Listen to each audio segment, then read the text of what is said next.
اجتماع للمجلس الأعلى للجامعات لبحث التصدي للعنف. طبعا جامعات مصر زي ما كلنا شايفين الفترة الأخيرة ومع بداية العام الدراسي بتشهد اشتباكات، للأسف بتشهد أيضا أعمال عنف. الطالب أو الطالبة ممكن يكونوا نازلين لتلقي العلم وعلى أتم استعداد، وممكن ما يكونش ليهم أي رؤى سياسية أو تدخلات في أي مسيرات، بيرجعوا مصابين، بيرجعوا ممكن عندهم مشاكل نفسية نتيجة ما شاهدوه من أحداث في الحرم الجامعي.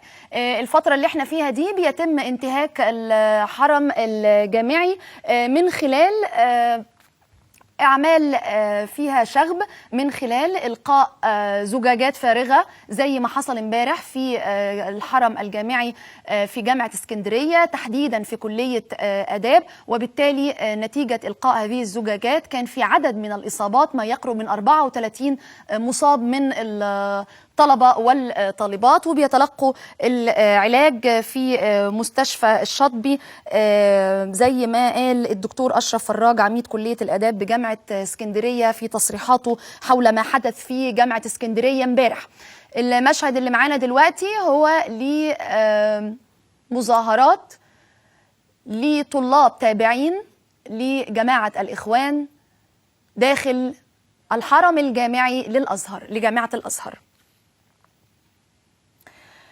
امبارح كمان الحقيقة الجامعات شهدت اشتباكات ودم بعد تصعيد طلاب الإخوان من مظاهراتهم لليوم الخامس على التوالي في جامعة الأزهر، وكان في اعتداء على قوات الأمن الإداري، وتم الدفع بمدرعات لتطويق ساحة الحرم الجامعي والسيطرة على الموقف والمشهد في جامعة الأزهر.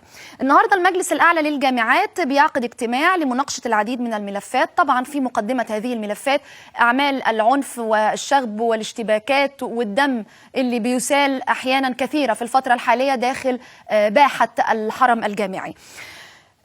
شهد النهاردة أثناء هذا الاجتماع بعض التظاهرات، منها مظاهرة لطلاب جامعة الإخوان في جامعة الأزهر اللي هي مستمرة لحد دلوقتي مع حضراتكم، والزقازيق والقاهرة. وبتشهد جامعة الأزهر حالة من المظاهرات والفوضى اللي بيحدثها طلاب الإخوان رغبة منهم زي ما الأخبار معانا بتقول في تعطيل اليوم الدراسي والعمل الدراسي.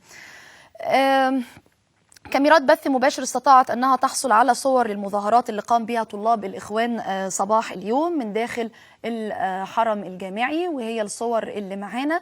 الحقيقة أنه المطالب هذه التظاهرات واضح أنها مطالب سياسية بترفع شعارات سياسية، والهتافات أيضا للمسيرة هي هتافات سياسية.